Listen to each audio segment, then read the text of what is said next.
Margaret Chen adjusted her backpack straps as she followed the overgrown trail through the dense Oregon forest.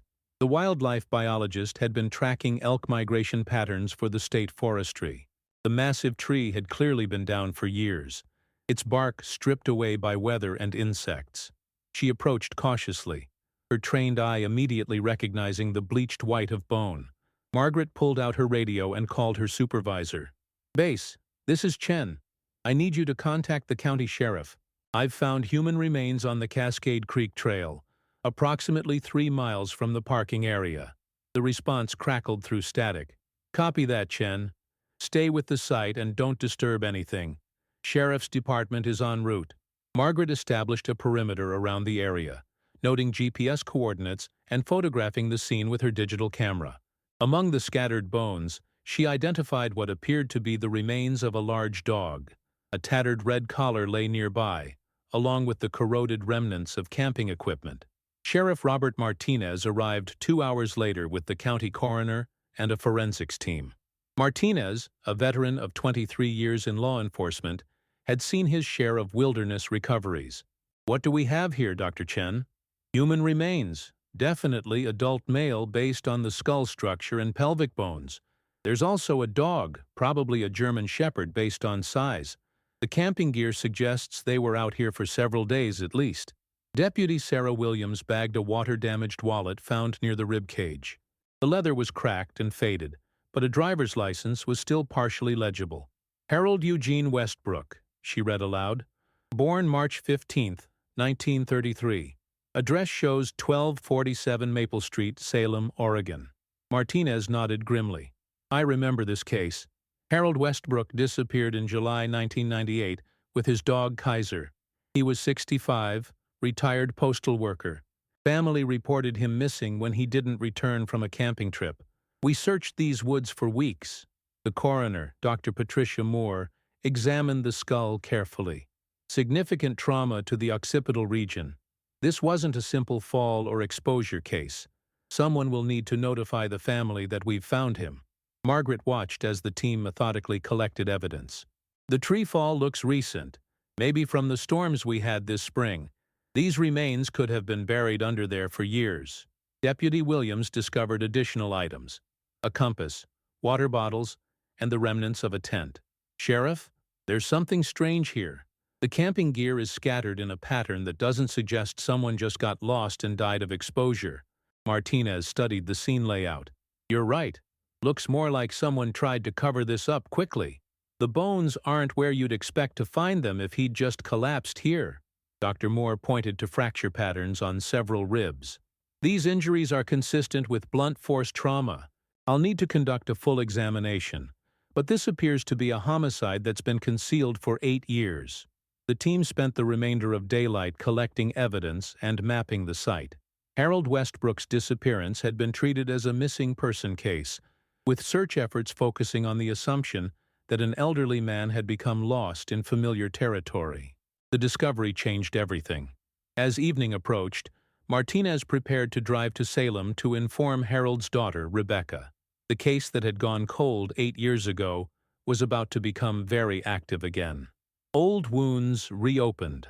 Rebecca Westbrook Palmer sat in her kitchen, staring at the official notification letter from the sheriff's department. 8 years of wondering, of hoping her father might still be alive somewhere, had ended with the discovery of bones beneath a fallen tree. She picked up the phone and dialed her brother Thomas in Portland. "They found Dad," she said when Thomas answered. "In the woods where he disappeared. Sheriff Martinez says it wasn't an accident." Thomas drove down from Portland that evening, arriving at Rebecca's Salem home just as she finished making coffee. At 42, Thomas resembled their father, with the same square jaw and deep-set brown eyes.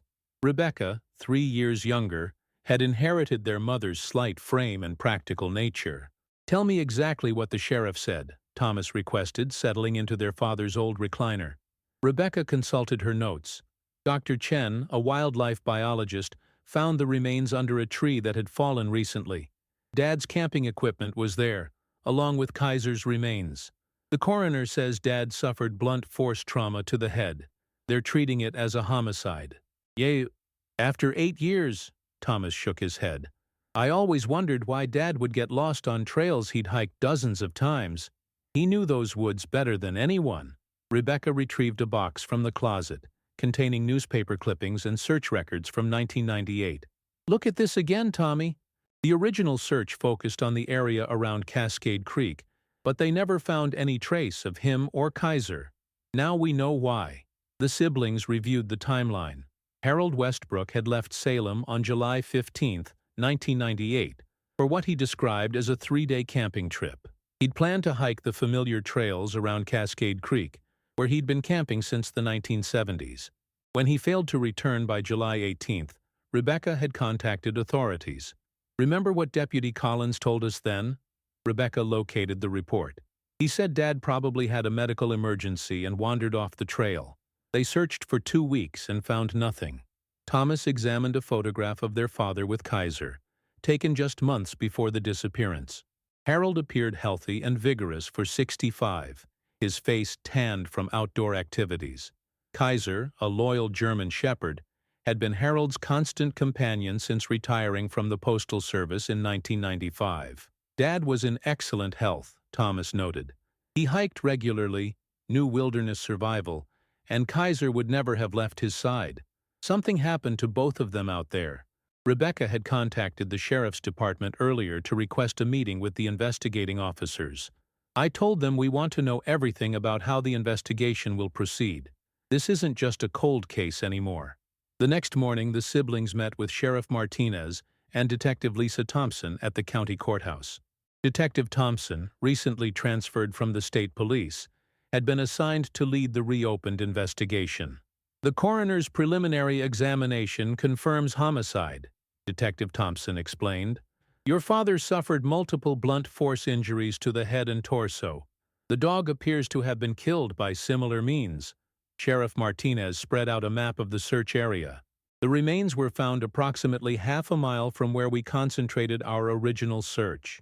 The killer moved the bodies and concealed them under brush and rocks. The recent tree fall exposed the site. Rebecca studied the map. Dad always camped near the creek because Kaiser needed access to water. This location is uphill from there, in dense forest. Why would he have gone there? Oh, he probably didn't, Detective Thompson replied. We believe he was killed elsewhere, and the bodies were transported to the concealment site. We're expanding our search to locate the actual crime scene. Thomas leaned forward. Do you have any suspects? Anyone who might have had reason to harm Dad? We're reviewing the original missing person file and conducting new interviews with people who knew your father. After 8 years, memories fade, but sometimes distance provides new perspectives.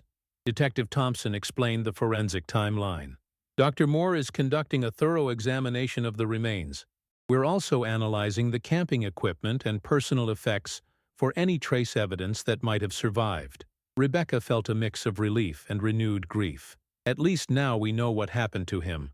Dad can finally have a proper burial. The meeting concluded with arrangements for the family to view Harold's personal effects once the forensic examination was complete. As they left the courthouse, Thomas expressed what both siblings were thinking. Someone killed Dad and Kaiser 8 years ago and thought they'd gotten away with it. They're about to discover they were wrong. Secrets in the woods. Detective Lisa Thompson parked her patrol vehicle at the Cascade Creek trailhead, the same spot where Harold Westbrook had begun his final camping trip 8 years earlier. The morning mist clung to the towering evergreens as she examined the trail register, hoping to find overlooked clues from July 1998. She walked slowly along the main trail, studying the terrain and imagining Harold's last known movements. The path was well maintained and clearly marked, supporting the family's assertion that an experienced hiker like Harold wouldn't have become lost. Dr. Patricia Moore had completed her preliminary examination of the remains. Her report, delivered that morning, painted a disturbing picture. Harold had suffered at least 7 blunt force impacts to the skull, along with multiple rib fractures. The injuries were consistent with an attack using a heavy object, possibly a rock or metal tool. Thompson's radio crackled. Detective Thompson, this is Base. You have a call from Rebecca Westbrook Palmer. She says it's urgent. Thompson returned the call from her vehicle. Rebecca's voice was tense with excitement. Detective, I've been going through Dad's papers again, and I found something. He kept detailed journals of all his camping trips. The last entry is from July 14th, 1998, the day before he disappeared. What does it say? Dad wrote that someone had been watching him during his previous camping trips. He mentioned seeing the same person 3 different times over the past month, always keeping their distance but definitely following his movements. Thompson felt a surge of interest. Can you bring me that journal? And any others from around that time period? An hour later, Rebecca met Thompson at the sheriff's office. The journal was a weathered composition book filled with Harold's precise handwriting. The entries detailed weather conditions, wildlife sightings, and trail conditions for dozens of camping trips over several years. The final entry read, July 14th, 1998, preparing for Cascade Creek trip. Concerned about the person who has been observing my activities. Tall man, dark jacket, always stays at distance, but appears at same locations.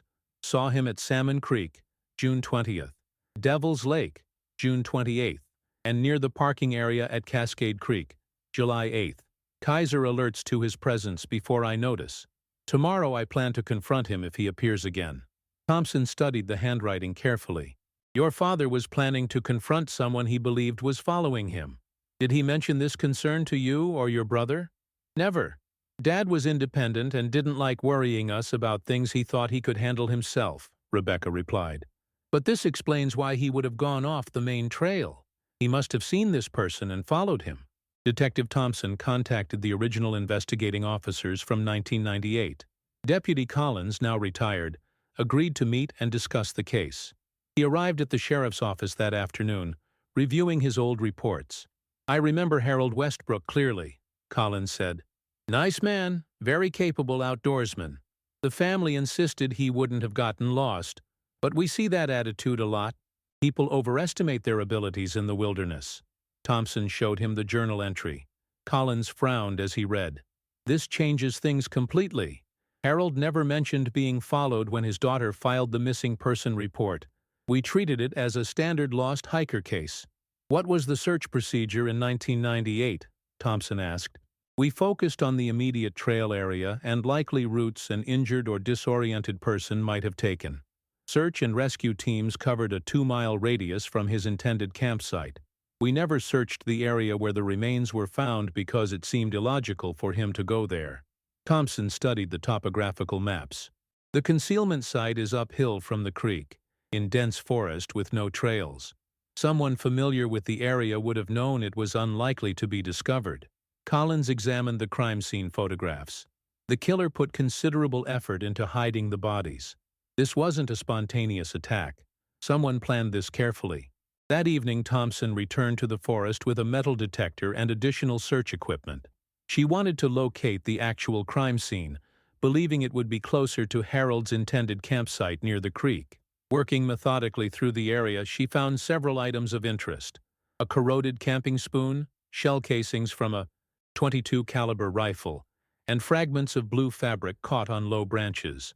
None could be definitively linked to Harold, but they warranted further investigation. As darkness fell, Thompson made notes in her own journal. Harold Westbrook discovered someone was stalking him during his camping trips. On July 15, 1998, he decided to confront this person instead of avoiding him. That decision cost Harold and Kaiser their lives. The investigation was moving from a cold case recovery to an active homicide. Someone had been watching Harold for weeks, someone familiar enough with his habits to predict where he would be camping. The killer had local knowledge and had successfully concealed the crime for 8 years. Tomorrow, Thompson would begin interviewing Harold's neighbors and acquaintances, looking for anyone who might have known his camping schedule and had reason to wish him harm. Unwelcome attention. Detective Thompson sat across from Douglas Henley in the interview room at the sheriff's office. Henley, now 58, had been Harold Westbrook's neighbor for over 15 years until moving to Eugene in 2001. His hands fidgeted nervously as Thompson reviewed her notes. Mr. Henley, I'm investigating the death of Harold Westbrook. His remains were discovered 2 weeks ago in the Cascade Creek area. We know he was murdered in July 1998. Henley shifted in his chair. I heard about that on the news.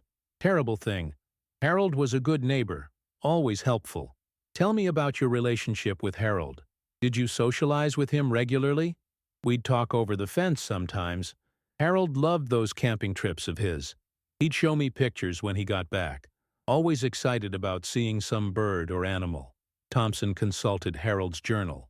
Harold kept detailed records of his camping activities. He noted that someone was following him on his trips in June and July 1998. Do you know anything about that? Henley's expression changed slightly. Following him? No, I wouldn't know anything about that. Harold was a creature of habit. He camped at the same locations regularly and followed predictable patterns. Someone would have needed detailed knowledge of his schedule to track him. I suppose so, Henley replied carefully. But lots of people knew Harold went camping. He wasn't secretive about it. Thompson leaned forward. According to neighbors I've interviewed, you took a sudden interest in camping equipment in early 1998. Mrs. Patterson next door mentioned you bought a tent and hiking boots that spring, even though you'd never shown interest in outdoor activities before. Henley's face reddened. I thought I might try camping. Lots of people buy equipment and never use it. Did you ever go camping, Mr. Henley? A few times. Didn't really take to it. Thompson placed a photograph on the table showing tire tracks found near the crime scene. These tracks were preserved under the fallen tree. They matched the tread pattern of Michelin tires that were standard equipment on 1995 Ford Rangers. You owned a 1995 Ford Ranger in 1998, didn't you? Henley stared at the photograph. I sold that truck years ago. Lots of people had Ford Rangers. Mr. Henley, I need you to account for your whereabouts on July 15 through 17, 1998. That's the weekend Harold disappeared. That was 8 years ago. How am I supposed to remember a specific weekend from that long ago? Thompson consulted her files. You called in sick to your job at the lumber mill on July 15 and 16. Your supervisor, Jim Crawford, still works there and remembers because you rarely took sick days. Henley's composure cracked slightly. I might have had the flu or something. I don't remember. Harold's journal indicates he planned to confront whoever was following him. Did Harold confront you about stalking him during his camping trips? I wasn't stalking anybody, Henley protested. This is ridiculous. You're trying to pin an 8-year-old murder on me based on some tire tracks and the fact that I bought camping gear? Thompson observed Henley's body language carefully. His defensive posture and evasive answers were consistent with deception, but she needed more evidence. Mr. Henley, we're processing additional evidence from the crime scene. If you were involved in Harold's death, now would be the time to tell me. Cooperation will be considered when charges are filed. Henley stood abruptly. I think I need a lawyer. I'm not answering any more questions. After Henley left, Thompson called Rebecca Westbrook Palmer. I need you to think carefully about Douglas Henley. Did your father ever mention problems with him? Rebecca considered the question. Not directly, but Dad did say something once about Henley asking too many questions about his camping trips. Dad thought it was just friendly curiosity, but it seemed to bother him slightly. What kind of questions? Henley would ask where Dad was planning to camp, how long he'd be gone, whether he always camped in the same spots. Dad mentioned it because it seemed odd for someone who claimed to have no interest in outdoor activities. Thompson hung up and immediately called the crime lab. I need you to expedite the trace evidence analysis from the Harold Westbrook case. We may have our suspect, but I need physical evidence to support an arrest warrant. That evening, Thompson drove to Eugene to conduct surveillance on Henley's current residence. She wanted to observe his behavior and look for any remaining evidence that might connect him to the 1998 murder. Henley lived in a modest apartment complex on the outskirts of Eugene. His current vehicle was a 2003 Honda Civic, but Thompson noticed a storage unit behind the complex. If Henley had kept any evidence from the murder, it might be stored there. She made a note to obtain search warrants for both Henley's apartment and the storage unit. The investigation was gaining momentum, but she needed concrete physical evidence to build a prosecutable case. Harold Westbrook had been right to be concerned about the man watching him. Douglas Henley's interest in Harold's camping activities had been anything but innocent, and it had ultimately cost Harold and Kaiser their lives. Breaking point. Thompson received the search warrants at 8 a.m. and assembled a team to execute them simultaneously at Douglas Henley's apartment and storage unit. She wanted to prevent him from destroying evidence if he realized the investigation was focusing on him. The apartment search yielded several items of interest: camping equipment that appeared unused despite being purchased in 1998, maps of the Cascade Creek area with specific locations marked, and a collection of photographs that made Thompson's stomach turn. Hidden in a bedroom drawer were dozens of photos of Harold Westbrook, taken with a telephoto lens during his camping trips over several months. "Detective, you need to see this," called Officer Martinez from the bedroom.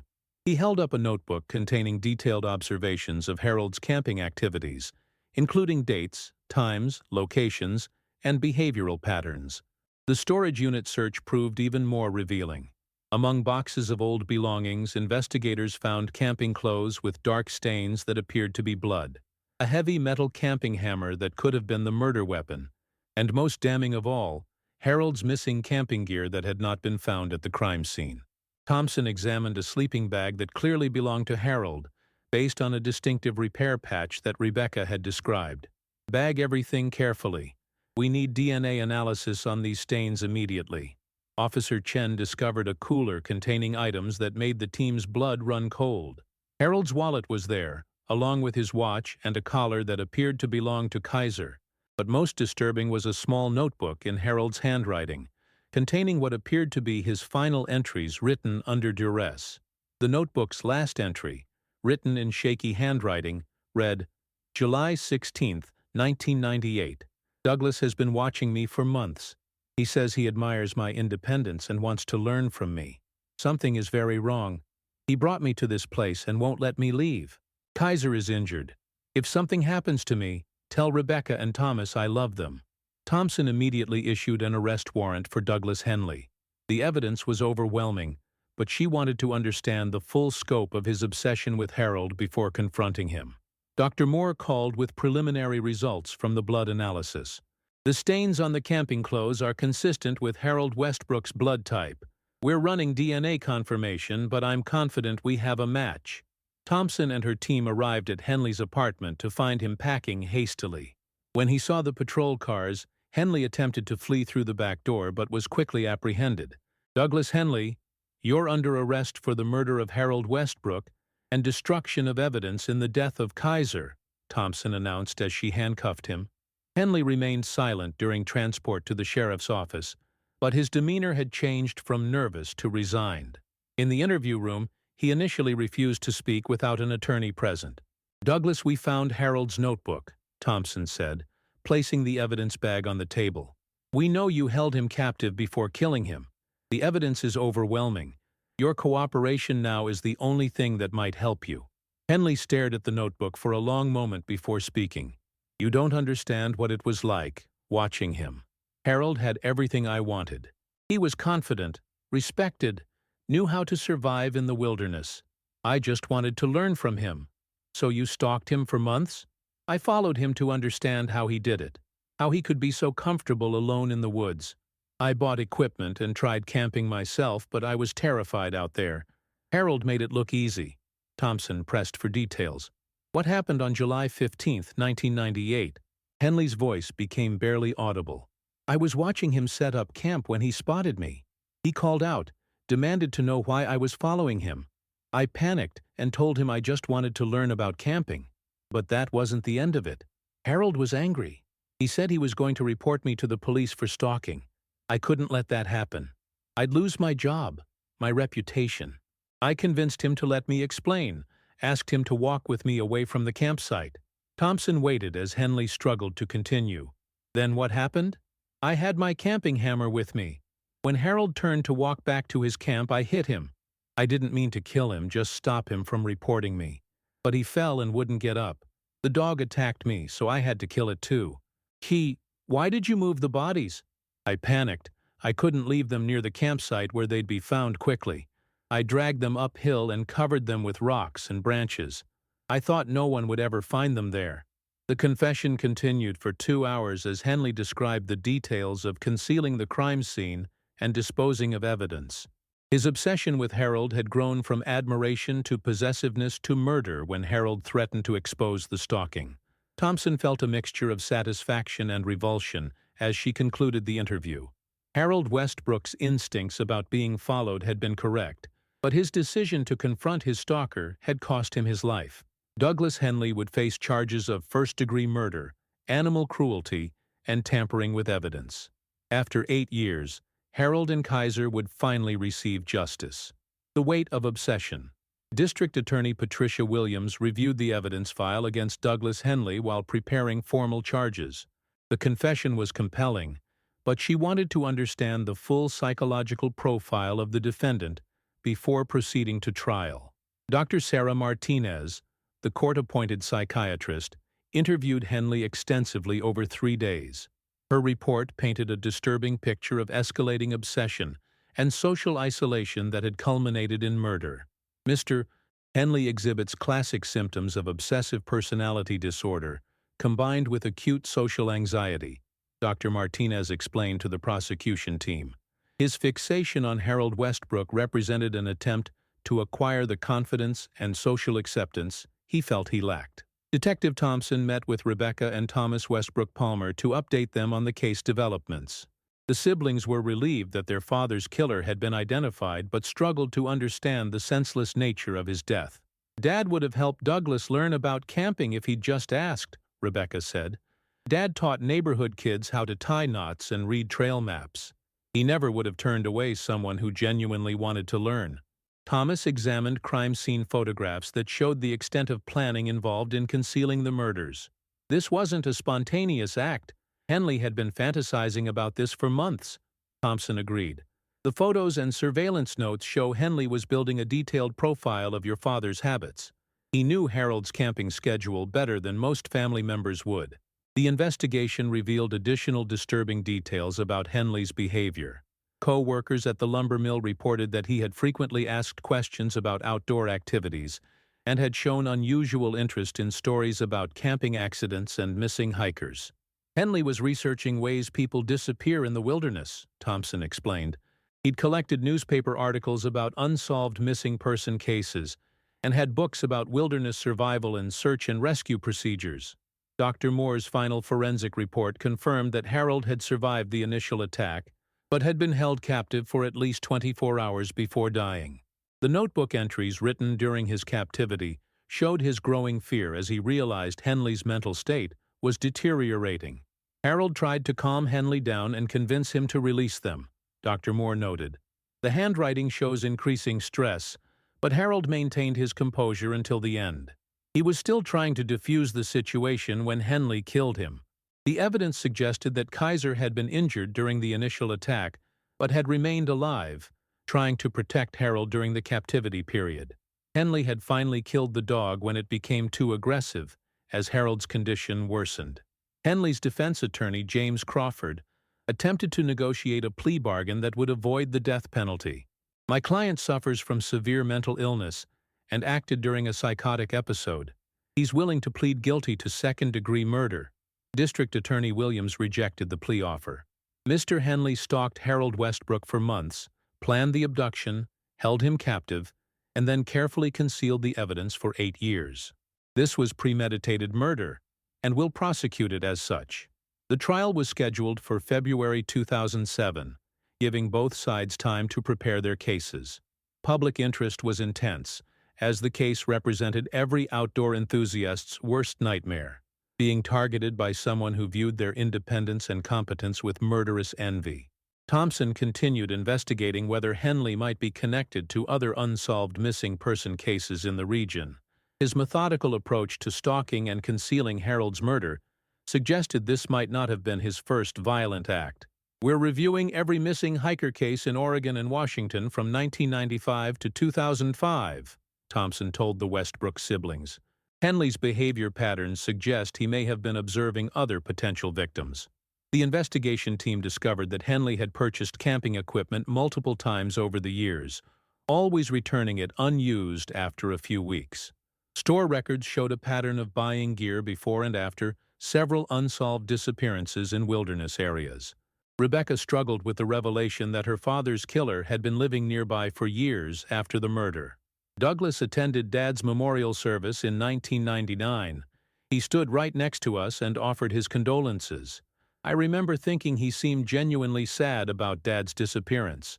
The psychological evaluation revealed that Henley's presence at the memorial service was consistent with his obsessive personality. He had wanted to maintain the illusion of being Harold's friend, while secretly savoring the knowledge that he alone knew the truth about Harold's fate. As the case moved toward trial, one question remained unanswered. Had Douglas Henley killed before? And were there other families still waiting for answers about their missing loved ones? Trial by truth. The Douglas Henley murder trial began on February 12, 2007, in Marion County Circuit Court.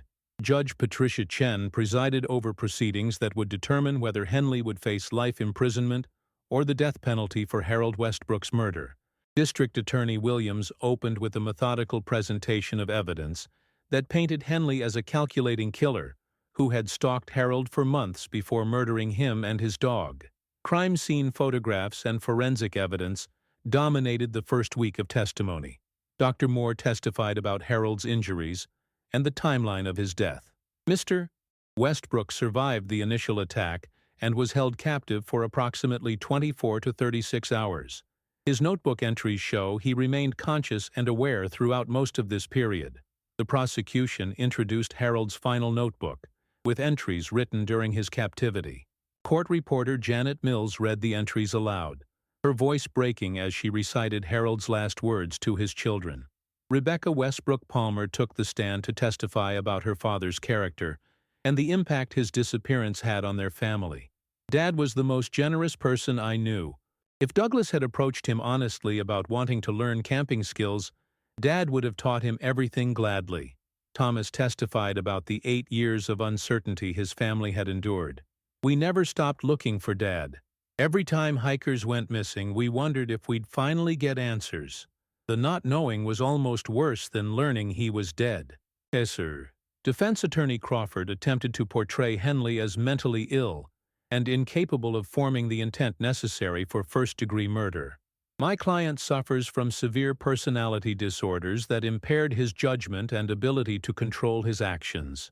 Dr. Martinez testified for the prosecution about Henley's psychological evaluation. While Mr. Henley has personality disorders, he was clearly capable of planning and executing complex actions. His elaborate stalking behavior and sophisticated crime concealment demonstrate clear thinking and intent. The most dramatic moment came when Detective Thompson presented evidence of Henley's other potential victims. We've identified at least 3 other missing person cases where Mr. Henley purchased camping equipment shortly before the disappearances and returned it unused shortly afterward. Crawford objected strenuously to the introduction of evidence about other cases, but Judge Chen allowed it as pattern evidence showing Henley's methodical approach to targeting victims. Henley himself took the stand in his own defense, maintaining that Harold's murder had been unplanned and resulted from panic when Harold threatened to report the stalking. I never meant to hurt him. I just wanted to understand how he could be so confident in the wilderness. Under cross-examination, District Attorney Williams systematically dismantled Henley's claims of spontaneous action. Mr. Henley, you purchased a metal camping hammer specifically for this trip, correct? Yes, but I bought it for camping. You'd never been camping alone before July 1998, had you? No, but I was planning to try it. Yet you returned the hammer to the store unused after previous purchases, didn't you? Store records show you'd bought and returned camping hammers 3 times in 1997. Henley's responses became increasingly evasive as Williams demonstrated the pattern of calculated preparation that preceded Harold's murder. The prosecution's closing argument emphasized the premeditated nature of the crime. Douglas Henley didn't accidentally encounter Harold Westbrook in the woods. He stalked him for months, learned his habits, and planned this murder carefully. Harold's only mistake was confronting the man who was terrorizing him. Crawford's closing focused on Henley's mental illness and asked for mercy. My client is sick and needs treatment, not execution. Sending him to prison for life will protect society while acknowledging his diminished mental capacity. The jury deliberated for 18 hours over 3 days before reaching a verdict. When they returned to the courtroom, Harold's family members held hands as the foreman announced their decision. We, the jury, find the defendant Douglas Henley guilty of murder in the first degree in the death of Harold Eugene Westbrook. We further find the defendant guilty of animal cruelty resulting in death in the killing of Kaiser. Judge Chen scheduled sentencing for the following month, where the jury would decide between life imprisonment and the death penalty. The conviction provided closure for Harold's family, but questions remained about Henley's other potential victims. As court adjourned, Rebecca approached Detective Thompson. "Thank you for not giving up on Dad's case. At least now we know the truth about what happened to him." The trial had revealed the full scope of Douglas Henley's obsession and the senseless nature of Harold Westbrook's murder. Justice had been served, but the emotional wounds would take much longer to heal. Final reckoning. The penalty phase of Douglas Henley's trial began 3 weeks after his conviction, with both sides presenting evidence about whether he deserved life imprisonment or death for Harold Westbrook's murder. District Attorney Williams called additional witnesses to establish the aggravating factors that justified capital punishment. Detective Thompson testified about evidence linking Henley to other missing person cases throughout Oregon and Washington. "We've identified 5 cases between 1995 and 2005 where hikers disappeared in areas where Mr. Henley had been active," Thompson explained. In each case, he purchased camping equipment shortly before the disappearances and returned it unused afterward. The most compelling case involved Martha Rodriguez, a 58-year-old teacher who had vanished while hiking near Mount Hood in September 1999. Security footage from a sporting goods store showed Henley purchasing hiking boots and a backpack 2 days before her disappearance. Mrs. Rodriguez was an experienced hiker who knew the trails well, similar to Harold Westbrook, Thompson testified. Her car was found at the trailhead, but no trace of her was ever discovered despite extensive searches.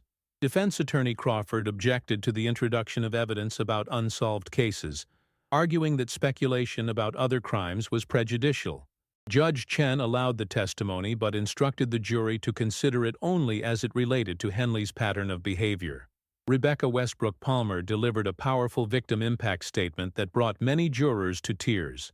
"My father was murdered by someone who had attended his memorial service and pretended to grieve with us. Douglas Henley stole 8 years of our lives by hiding the truth about Dad's death." Thomas testified about the ripple effects of Harold's murder on their extended family. "Our children never got to know their grandfather. Dad missed graduations, weddings, and the births of his grandchildren. Henley didn't just kill Dad. He destroyed our family's future." The prosecution introduced Harold's final notebook entries as evidence of the victim's suffering during his captivity. Harold Westbrook spent his final hours trying to calm his killer and convince him to release them peacefully. Even facing death, he showed more humanity than his murderer ever did. Dr. Martinez presented updated psychological evaluations showing that Henley's mental disorders did not prevent him from understanding right from wrong. Mr. Henley's elaborate planning and concealment efforts demonstrate clear awareness that his actions were criminal. The defense called character witnesses who described Henley's difficult childhood and social isolation. His sister Patricia testified that Douglas had been severely bullied in school and had never developed normal social relationships. Douglas was always watching other people, trying to figure out how to fit in, Patricia Henley testified. He never learned how to make friends normally. He would become fixated on people he admired and study them obsessively. Crawford presented evidence of Henley's mental health treatment history, showing multiple hospitalizations for depression and anxiety dating back to his teenage years. "My client is profoundly mentally ill and has been failed by the mental health system repeatedly." Dr. Robert Kim, a defense psychiatrist, argued that Henley's personality disorders created a compulsion to stalk and observe others. Mr. Henley's actions, while inexcusable, were driven by severe psychological pathology that impaired his ability to form appropriate relationships. However, the prosecution countered with evidence of Henley's calculated behavior after the murder. Thompson testified about his attendance at Harold's memorial service and his casual conversations with neighbors about the missing man. "This wasn't the behavior of someone experiencing a psychotic break," Williams argued. "Henley maintained his deception for 8 years, moved to another city, and built a new life while Harold's family suffered. He showed no remorse until he was caught. The most damaging testimony came from Henley's former co-worker at the lumber mill, Michael Torres. After Harold went missing, Douglas seemed almost excited about it. He'd bring up the case in conversations and speculate about what might have happened. It was weird how interested he was. But Torres revealed that Henley had collected newspaper articles about Harold's disappearance and had volunteered to join search parties, though he never actually participated. He acted like he cared about finding Harold, but now I realize he was probably enjoying watching everyone search for someone he'd already killed.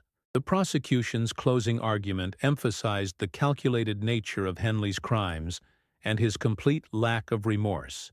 Douglas Henley is a predator who targeted a good man for no reason other than his own twisted psychology. He showed Harold Westbrook no mercy, and he deserves none in return. Crawford's closing plea focused on mental illness and the possibility of redemption. My client is sick and needs treatment. Executing him won't bring Harold Westbrook back, but showing mercy might prevent other families from experiencing this tragedy. The jury deliberated for 26 hours over 4 days. The extended deliberation suggested they were struggling with the decision between life and death. When they finally returned, the courtroom was packed with Harold's family members and community supporters. Judge Chen read the jury's decision with solemnity. The jury has found that the aggravating circumstances outweigh the mitigating circumstances and recommends the sentence of death for Douglas Allen Henley. Harold's family members embraced as the sentence was announced. Rebecca whispered to Thomas, "Dad can finally rest in peace." Henley showed no reaction to the death sentence, staring straight ahead as Judge Chen scheduled his execution for August 2009, pending the mandatory appeals process. After court adjourned, Detective Thompson met with the Westbrook family. This case will remain open as we continue investigating the other missing person cases. Your father's death may help us solve other families' mysteries. Rebecca thanked the prosecution team and law enforcement officers who had worked tirelessly to bring Harold's killer to justice. Dad always believed in doing the right thing, even when it was difficult. Today, the right thing was done. Douglas Henley was transferred to death row at Oregon State Penitentiary, where he would spend his remaining years awaiting execution for the senseless murder of Harold Westbrook and Kaiser. Seeking other truths, Detective Thompson established a task force to investigate the 5 missing person cases potentially linked to Douglas Henley. The Martha Rodriguez case became the primary focus due to the strongest circumstantial evidence connecting Henley to her disappearance. Rodriguez's daughter, Carmen, met with Thompson at the sheriff's office to review the case file. Like Harold Westbrook, Martha had been an experienced hiker who knew the Mount Hood area well and wouldn't have become lost under normal circumstances. Mom hiked those trails every weekend for 15 years, Carmen explained. She carried GPS equipment and emergency supplies. When she didn't return on Sunday evening, I knew something terrible had happened. The original investigation had focused on the possibility of a hiking accident, but searchers had found no trace of Martha or her equipment, despite covering a wide area around her intended route. Her car remained at the trailhead with her purse inside, suggesting she had reached the trail safely. Thompson reviewed the timeline. Martha Rodriguez had disappeared on September 18, 1999, approximately 14 months after Harold's murder. Store records showed Henley purchasing hiking equipment on September 16th and returning it unused on September 25th. The pattern is identical to the Westbrook case, Thompson noted. Henley bought equipment shortly before the disappearance and returned it after the victim was reported missing. Carmen provided her mother's hiking journal, which detailed her regular routes and favorite camping spots. Like Harold, Martha had been methodical about recording her outdoor activities and had noted feeling watched during several recent trips. Mom wrote about seeing someone in the distance on at least 3 occasions in August and September 1999, Carmen read from the journal. She described a tall man in dark clothing who seemed to be following her movements. Thompson compared the description to witness accounts of suspicious activity in other missing person cases. A pattern emerged of a tall male subject observing hikers from a distance before their disappearances. The task force expanded their search area around Mount Hood, using ground-penetrating radar and cadaver dogs to look for concealed remains. Dr. Moore consulted on the search, providing insights from the Harold Westbrook crime scene.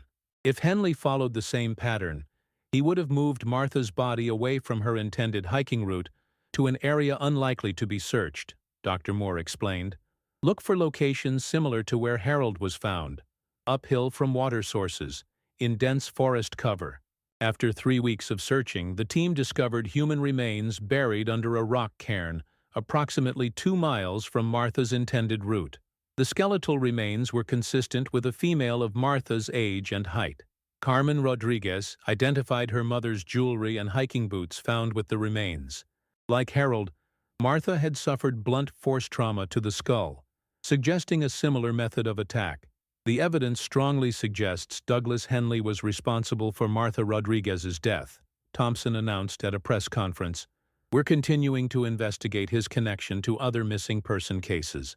You see, the discovery of Martha's remains provided closure for her family, but raised disturbing questions about the full scope of Henley's crimes. If he had killed both Harold and Martha, how many other victims might be undiscovered? Thompson contacted families in the remaining cases to update them on the investigation. Each family had endured years of uncertainty, hoping their missing loved ones might still be alive somewhere. Robert Chen, whose father James had disappeared while camping in 1997, flew in from California to meet with the task force. Dad was 72 when he vanished, about the same age as Harold Westbrook. He was in good health and knew the wilderness well. The Chen case had several similarities to the established pattern. James Chen had been camping alone in the Cascade Mountains when he disappeared on August 14, 1997.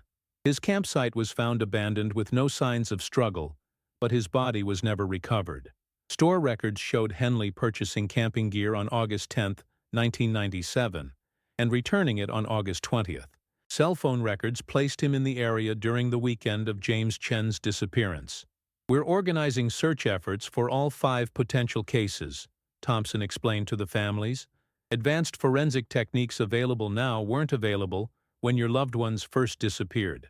The investigation revealed that Henley had been active in stalking potential victims for at least 8 years before Harold's murder. His methodical approach and careful concealment of evidence suggested a level of criminal sophistication that had allowed him to evade detection for nearly a decade. District Attorney Williams announced that additional charges would be filed against Henley if sufficient evidence was discovered in the other cases. Justice doesn't end with Harold Westbrook's case. We owe it to all the families to uncover the full truth. As the task force continued their work, Rebecca Westbrook Palmer served as an advocate for other families dealing with missing loved ones. Dad's case shows that answers are possible even after many years. Don't give up hope. The investigation into Douglas Henley's crimes was far from over, but Harold Westbrook's death had opened the door to solving multiple cold cases and bringing peace to families who had waited years for answers. Justice and remembrance. 2 years after Douglas Henley's conviction, the task force had successfully linked him to 4 additional murders: Martha Rodriguez, James Chen, Carol Stevens, and David Martinez. Each case followed the same pattern of stalking, abduction, and concealment that had characterized Harold Westbrook's murder. The discoveries brought closure to families who had endured years of uncertainty about their missing loved ones. Carmen Rodriguez organized a memorial service that included all the families affected by Henley's crimes. Our parents and spouses were killed by someone who viewed their independence and love of nature as something to destroy, Carmen spoke to the gathered families. But their memories and the justice we've achieved together show that evil doesn't have the final word. Detective Thompson received commendations from the state police and FBI for her work on the case. The investigation had become a model for connecting serial crimes across multiple jurisdictions and time periods. Harold Westbrook's case taught us that cold cases can be solved with persistence and modern forensic techniques, Thompson explained to a conference of law enforcement officers. One solved case can unlock patterns that solve many others. The Oregon State Legislature passed the Harold Westbrook Memorial Act, requiring expanded coordination between agencies investigating missing person cases in wilderness areas. The law established protocols for preserving evidence and maintaining active investigations for extended periods. Rebecca and Thomas Westbrook Palmer established a foundation to support families of missing persons and fund search and rescue operations. Dad would have wanted his death to help other families find answers, Rebecca explained at the Foundation's inaugural event. Douglas Henley's appeals process continued through the court system, but his execution date remained scheduled for August 2011. He had shown no remorse for his crimes and refused to provide information about potential additional victims. Dr. Moore published a forensic study of Henley's crimes that became a reference work for investigating serial killers who target outdoor enthusiasts. Henley represents a specific type of predator who uses the wilderness to conceal crimes and exploit victims' isolation. The original crime scene where Harold's remains were discovered became an unofficial memorial site. Hikers would leave stones and flowers near the location, creating a tribute to Harold and the other victims. Sheriff Martinez, now retired, reflected on the case's impact on law enforcement practices. Harold Westbrook's murder changed how we investigate missing persons in wilderness areas. We no longer assume people just get lost and die of natural causes.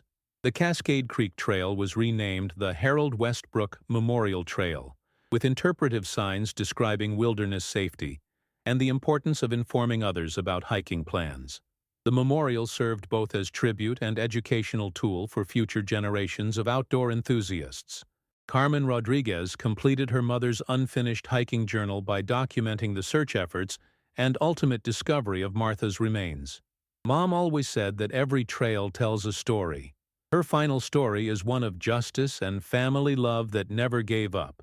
Thomas Westbrook Palmer became an advocate for improved mental health services, arguing that earlier intervention might have prevented Henley's crimes. Mental illness doesn't excuse murder, but society has a responsibility to identify and treat dangerous individuals before they hurt others. Rebecca organized annual camping trips to honor her father's memory, taking her children and grandchildren to the places Harold had loved. Dad taught us that nature is meant to be enjoyed, not feared. We won't let one sick man destroy that legacy. The investigation officially closed in March 2009 after exhaustive searches failed to locate evidence of additional victims. Henley was confirmed to have killed 5 people over an 8-year period, making him one of Oregon's most prolific serial killers. Dr. Martinez continued studying Henley's psychology, hoping to identify warning signs that might prevent similar crimes in the future. Understanding how predators select and stalk victims is crucial for developing prevention strategies. Taisu. On the 10th anniversary of Harold's disappearance, his family held a celebration of life ceremony at Cascade Creek. Friends, neighbors, and law enforcement officers gathered to remember Harold's passion for the outdoors and his positive impact on everyone who knew him. Dad always said the wilderness was where he felt closest to God, Rebecca told the assembled group. Today, we're celebrating that he's finally at peace, and his killer can never hurt anyone else. Douglas Henley was executed by lethal injection on August 15, 2011, 13 years after Harold Westbrook's murder. He died without expressing remorse or providing information about any additional victims. The Harold Westbrook Foundation continued its work supporting missing person investigations and wilderness safety education. Harold's legacy lived on through the lives he had touched, and the justice system reforms his case had inspired. Harold Eugene Westbrook was buried beside his beloved Kaiser in Salem's Bellcrest Memorial Park. His headstone reads, "Beloved father and friend of the wilderness, his love of nature lives on in all who knew him." The forest that had hidden Harold's remains for 8 years now serves as a monument to the power of persistence, the importance of justice, and the enduring strength of family love that refuses to accept defeat.